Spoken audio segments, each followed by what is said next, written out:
In the heart of America's scenic wilderness, nestled among towering pines and overlooking a serene lake, stood the quaint Silver Pines Resort.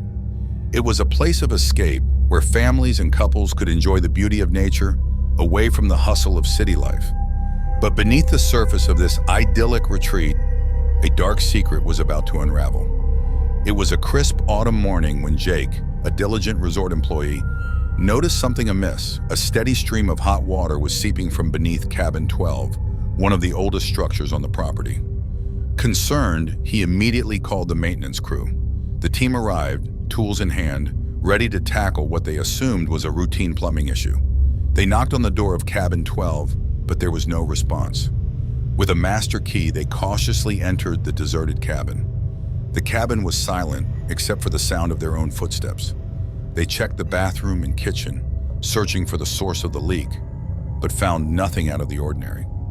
That was until they spotted a small, inconspicuous door in the bathroom, behind which lay the water heater. With a sense of unease, they opened the door, only to recoil in horror at the sight that greeted them. There, among the pipes and cobwebs, was a charred human figure, unrecognizable and still. The police were summoned, and the once peaceful resort became a hive of activity as detectives swarmed Cabin 12. The investigation revealed that the body was that of Mrs. Evelyn Harris, who, along with her husband, had owned the cabin. The couple had decided to sell the property, but Evelyn wanted to spend one last week at the cabin, soaking in the memories. On her first day, she ventured into the small utility room, a place she had rarely entered before. The door shut behind her, and in the darkness, she became disoriented. Evelyn's attempts to escape were frantic. She pushed and pounded on the door, but it wouldn't budge. In her panic, she accidentally damaged one of the hot water pipes, causing it to burst and engulf the room in scalding steam. Although the police investigations failed to reveal the real mysterious reason why this poor woman entered the heater room in the first place, they were able to detect her constant attempts to get out of the room, which lasted for many hours. So she took off one of the cold water pipes with the heater and knocked hard on the wall after discovering that the wooden can be broken. And during her attempts, she suddenly stopped after she collapsed physically and psychologically and became desperate. And the worst thing was the explosion of one of the hot water pipes. But the poor woman did not know that her attempts before she despaired were about to succeed, and she was only a few centimeters, and she would have survived with her life before the heater pipe exploded. The investigation concluded that it was a tragic accident. The case was closed, but the story of Cabin 12 was far from over. Rumors began to spread among the guests and staff that Cabin 12 was haunted. They said that at the same time every day, the anguished screams of a woman could be heard echoing through the walls. Some claimed it was Evelyn's spirit, trapped and reliving her final terrifying moments over and over again. Despite the resort's efforts to cleanse the cabin's reputation, guests staying nearby would often report the chilling sound of a woman's desperate cries for help, a stark reminder of the cabin's tragic past. As the clock struck midnight, the city's hustle faded into a quiet hum, and the glow of streetlights cast long shadows on the empty roads. Emma, a young graphic designer, was just leaving her office, the last to turn off the lights and lock the doors. The night was still and the air was crisp, carrying with it the promise of rest after a long day's work.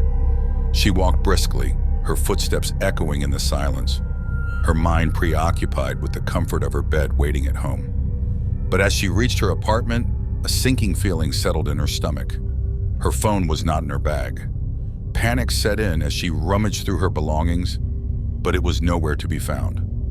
With a trembling hand, she dialed her number from the landline, hoping for the familiar vibration or ringtone from a forgotten corner of her home. Instead, the line connected with a click, and an unintelligible whisper answered, a voice so distorted it seemed not of this world. Before she could speak, the line went dead. Emma tried again and again, but each call ended the same, whispers followed by silence. Her heart raced, and the walls of her home seemed to close in around her. Then the landline rang, a shrill sound that pierced the stillness.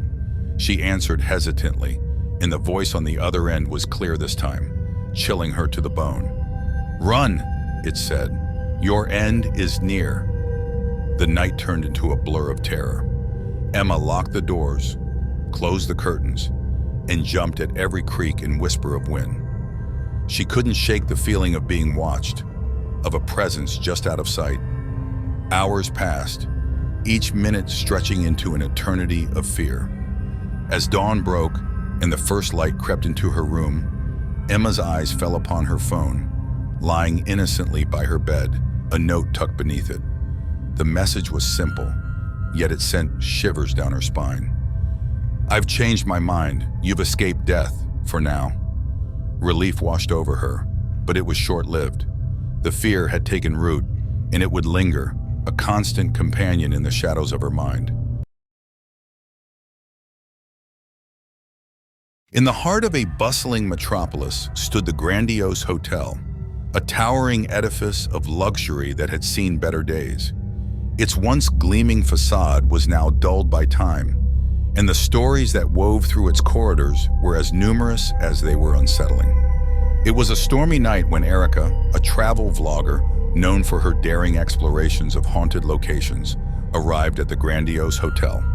Her viewers had dared her to spend a night in the infamous Room 313, where guests reported strange occurrences that no one could explain. As she stepped into the grand lobby, the chandelier flickered ominously, casting ghostly shadows that danced along the walls. The hotel manager, a gaunt figure with hollow eyes, recounted the hotel's history. Built in the late 1800s, the Grandiose Hotel was the site of numerous unexplained disappearances. Guests would check in, but some would never check out. The staff whispered tales of a spectral presence that roamed the halls, its whispers barely audible over the howling wind outside. Erica set up her camera, documenting her every move as she explored the dimly lit corridors. The air was thick with the scent of aged wood and a faint, unplaceable aroma. As she approached room 313, a chill ran down her spine. The door creaked open on its own, revealing a room untouched by time, with Victorian furnishings shrouded in dust covers. As midnight approached, the whispers grew louder. Erica's camera captured shadows that seemed to move with a life of their own. The temperature dropped, her breath visible in the icy air. She felt a hand on her shoulder but turned to find no one there.